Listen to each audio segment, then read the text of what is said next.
پاکستان میں کل ووٹر کتنے ہیں؟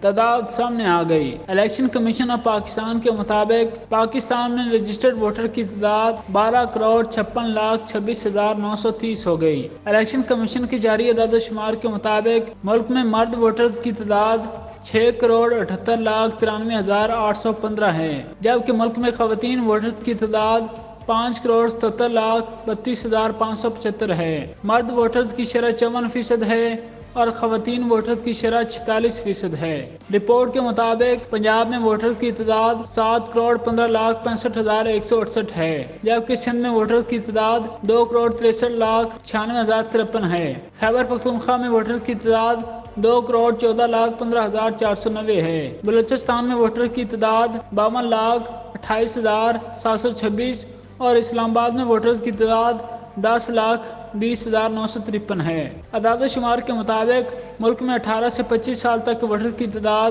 2,31,21,392 ہے، شرح 18% ہے۔ 26 سے 35 سال کے ووٹر کی تعداد 3,26,18,771 ہے، شرح 26% ہے۔ 36 سے 45 سال کے ووٹر کی تعداد 2,77,56,963 ہے، شرح 22% ہے۔ الیکشن کمیشن کے جاری اعداد و شمار کے مطابق ملک میں 56 سے 65 سال عمر کے ووٹر کی تعداد 1,18,99,009 ہے، شرح 9% ہے، جبکہ 66 سال سے زیادہ عمر کے ووٹر کی تعداد 1,21,09,122 ہے، شرح 10% ہے۔